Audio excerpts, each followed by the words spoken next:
What is life?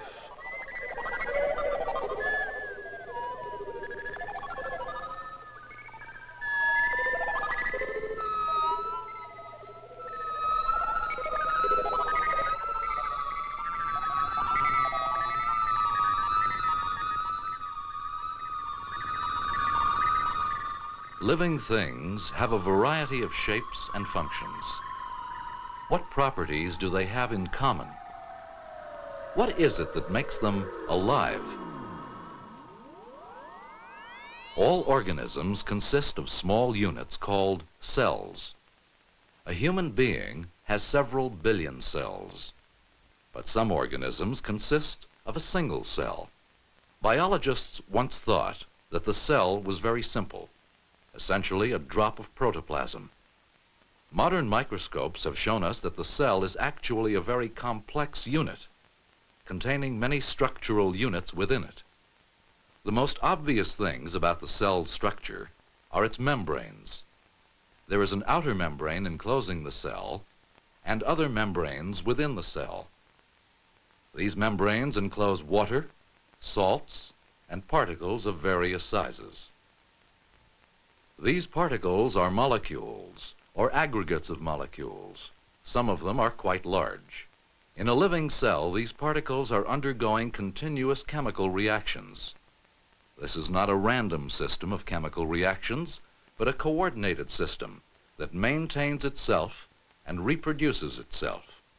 If the system is unable to function, the cell will die.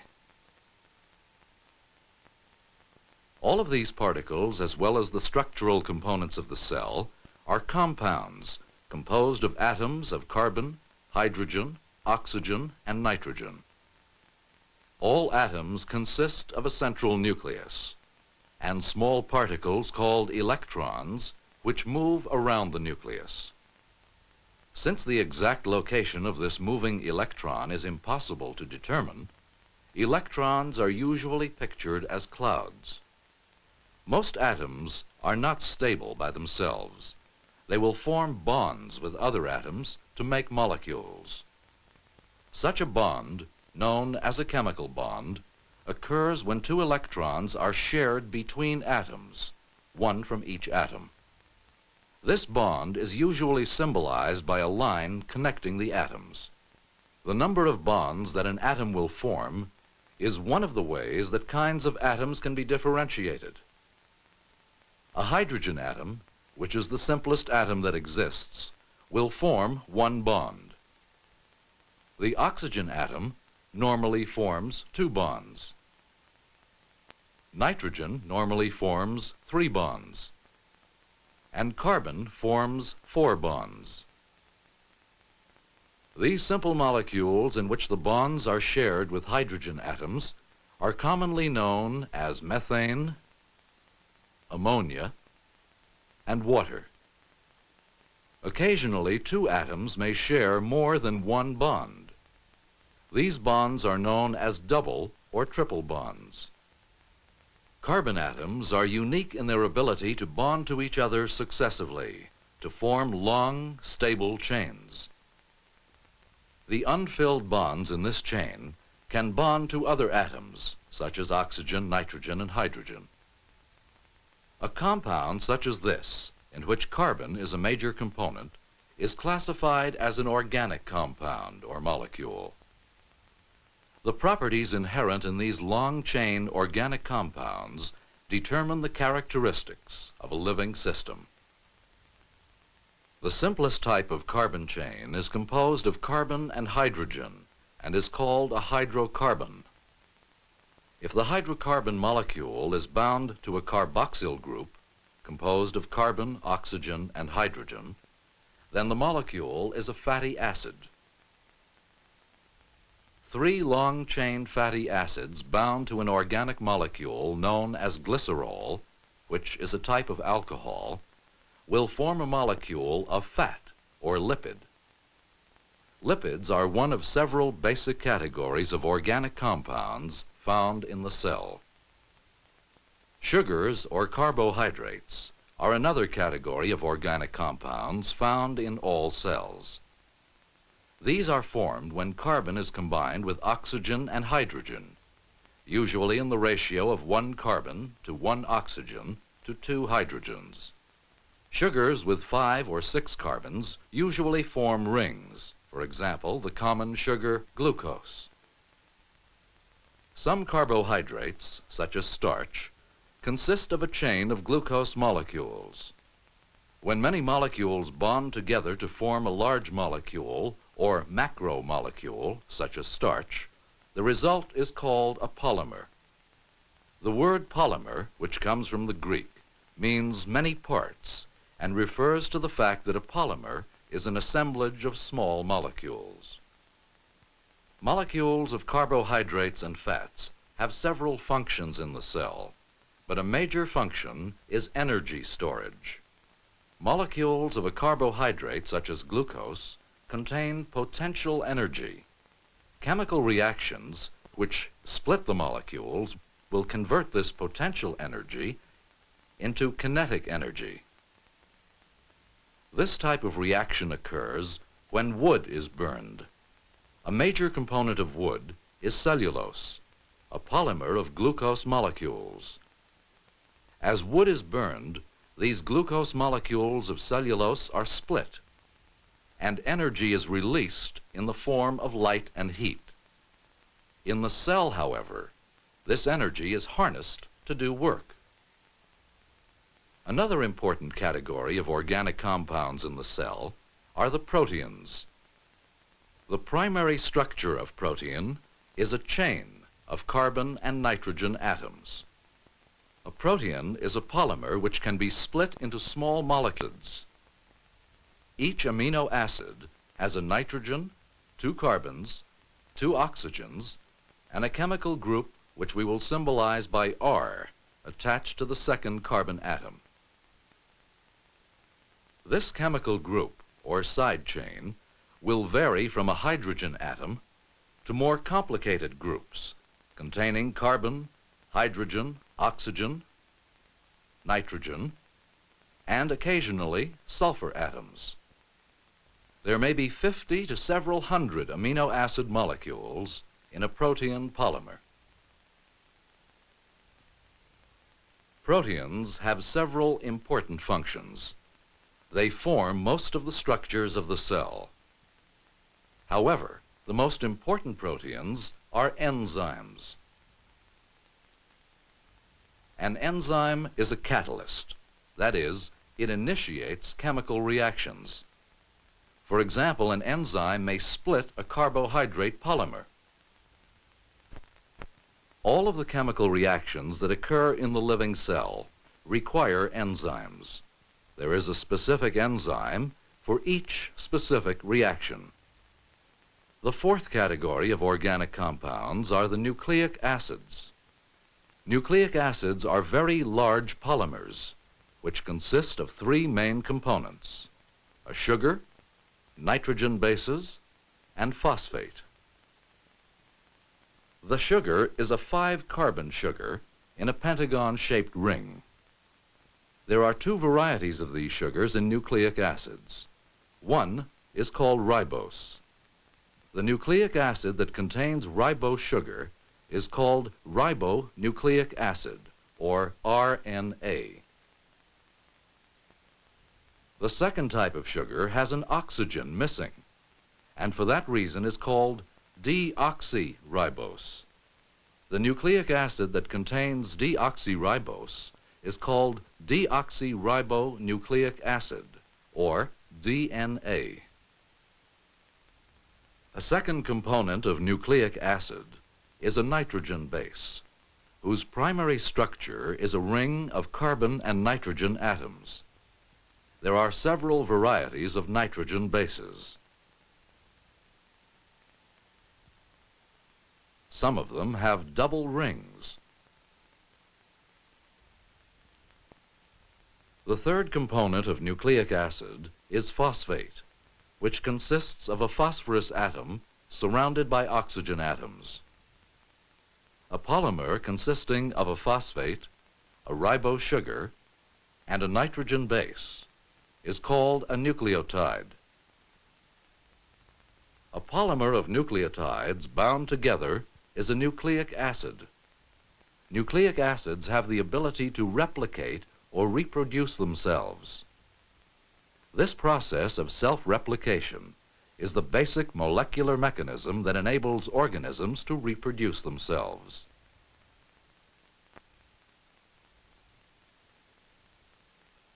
One form of nucleic acid, ribonucleic acid, or RNA, is responsible for synthesizing proteins from amino acids.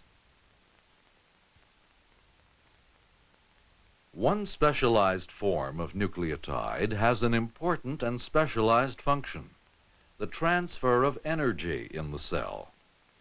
This specialized nucleotide has two extra phosphates bound to it. This nucleotide is known as adenosine triphosphate and is usually abbreviated as ATP. The phosphates in the ATP molecule have a negative electric charge. This means that the phosphates tend to repel each other. Because of this tendency to repel, the phosphates have potential energy. When the last phosphate is released, this potential energy is transferred to kinetic energy. In a water solution, this energy is dissipated as heat. But in the cell, this last phosphate is removed by an enzyme, which means that this energy is harnessed to power the activities of the cell. All activities of the cell obtain the necessary energy from the release of a phosphate molecule from the ATP molecule. An energy source is required to form a bond between these phosphates, which naturally tend to repel each other. The original source of this energy is the sun. Green plants obtain energy directly from sunlight, but other organisms obtain energy from the breakdown of carbohydrates or other food sources. This energy is then used to bond a phosphate to the nucleotide. This energized nucleotide is now available to power activities of the cell. To summarize, there are four main categories of organic compounds found in all cells: lipids, carbohydrates, proteins, and nucleic acids. They are part of a complex system of chemical reactions which uses carbohydrates and fats to store energy, a specialized nucleotide, ATP, to transfer energy, proteins to activate these chemical reactions, and nucleic acids to synthesize the proteins and to replicate themselves. This system of chemical reactions occurs within the cell, which is enclosed by a membrane. Life has a common chemistry. But how did these organic molecules and polymers come into existence?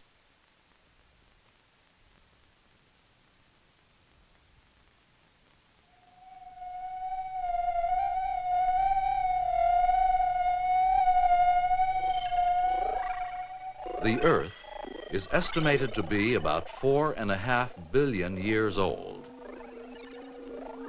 The primitive Earth had no life, no plants, animals, or microorganisms. There was plenty of water. There were oceans, rivers, clouds, and rain, including electrical storms. Climatic conditions are thought to have been similar to present-day conditions. But the atmosphere did not have the same composition. Molecular oxygen, an important constituent of our atmosphere today, was not present. Molecular hydrogen, the most abundant gas in the universe, was probably present in the earliest stages of the Earth's atmosphere. Oxygen, nitrogen, and carbon were probably found in combination with hydrogen, that is, as water vapor, ammonia, and methane. Molecular nitrogen was also a probable constituent of the early atmosphere. In addition, there would be traces of some gases that were expelled from volcanoes, including molecular nitrogen, water, methane, ammonia, and carbon dioxide and carbon monoxide. These simple compounds, methane, ammonia, and water, could provide the raw materials for the basic chemistry of life, but there had to be an energy source that could break chemical bonds and cause reactions among these compounds. The sun's ultraviolet radiation, which is high energy radiation, is the most abundant source of energy that could cause these reactions.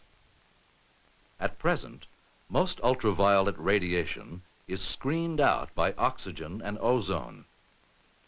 But on the primitive Earth, there was no oxygen or ozone in the atmosphere, so the radiation could penetrate closer to the Earth's surface.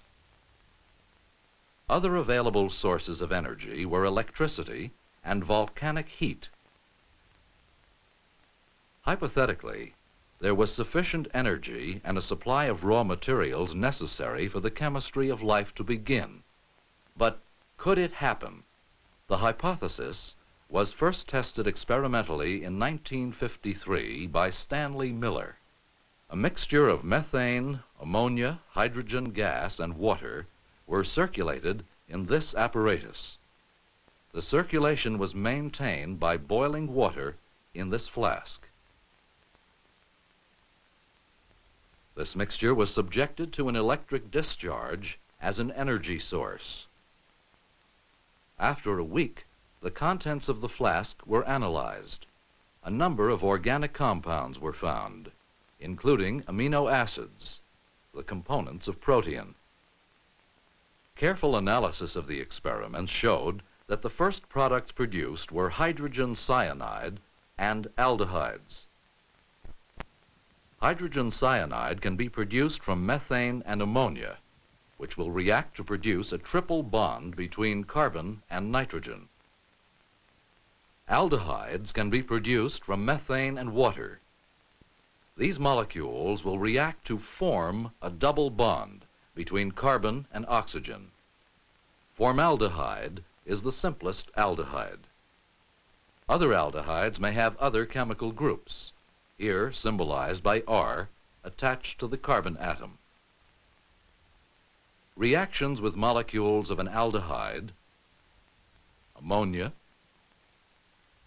cyanide, and water will produce an amino acid. Other experiments indicated that other biologically important molecules could be synthesized from cyanides and aldehydes. Aldehydes are chemically related to sugars. Formaldehyde, in a basic solution or upon exposure to ultraviolet radiation, will react with itself to produce sugars.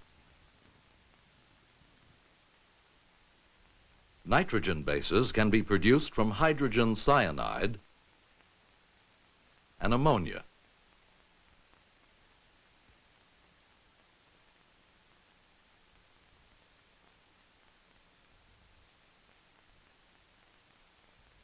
This is one of the nitrogen bases, an important component of nucleic acids. The other nitrogen bases can be produced by similar reactions. Fatty acids can be produced from methane and water. These experiments and others that are similar make it clear that the chemical precursors of life can be produced under primitive Earth conditions. The energy available could convert methane, ammonia, and water into cyanides and aldehydes and other simple molecules. Rain would wash the cyanides and aldehydes into the seas and pools, where they would react to form amino acids, sugars, nitrogen bases, and fatty acids. As a result of these reactions, the ancient seas and pools contained a soup of organic compounds from which life could have evolved. The next step in the development of life was forming large polymers, such as proteins or nucleic acids, from these simple organic molecules. When these organic molecules combine to form polymers, water molecules are released. For example, when two amino acids join, a hydrogen from one amino acid will combine with an oxygen and hydrogen from the other to form a water molecule. However, the water molecule will not be released spontaneously. It requires a chemical agent to remove it. Among the possible agents are polyphosphates, which were probably present in the primitive ocean. The next step in the development of life was the organization of these polymers into a cell. Many experiments have demonstrated that these large polymers will readily form complexes that resemble cells. None of these complexes are cells, but they do demonstrate that these polymers have a natural tendency to form structures. One of the most important features of a living system is the ability to reproduce itself. And the basic molecular mechanism for self-reproduction is provided by the nucleic acids. Probably the first living organism was a large nucleic acid, or an aggregate of polymers that included nucleic acid. This simple aggregate could evolve into a cell. The first cells, or cell-like organisms, depended on the soup of organic compounds to provide components for their own structure, and to provide the food that could be broken down to provide energy. Eventually, the soup would be used up, and new sources of energy had to be obtained. The process of photosynthesis evolved. Photosynthesis captures energy from sunlight and uses it to make a high-energy phosphate bond. When energy is released by the phosphate, it's used to manufacture sugars from simple molecules like carbon dioxide and hydrogen-containing compounds such as water. The end product of this reaction was oxygen gas. Most of the oxygen in our present atmosphere comes from photosynthetic reactions.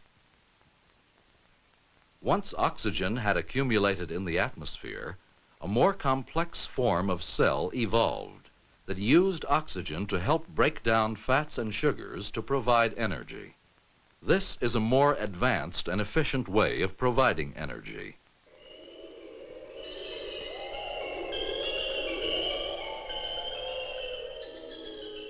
Once this more complex and efficient form of cell developed, then the way was opened for the evolution of the complex forms of life that exist today. One of the properties of life is its organization. Any living organism is a coordinated organization of structural units. A complex organism is composed of cells. A cell is composed of large polymers, which have an inherent capacity to organize themselves into a structure and to replicate themselves. These polymers are composed of small organic molecules that arose originally about 4.5 billion years ago from simple combinations of hydrogen, oxygen, nitrogen, and carbon. The unique characteristics of carbon atoms enable them to bond to each other successively to form long, stable chains. Because of these inherent properties of the carbon atom, the evolution of life occurred.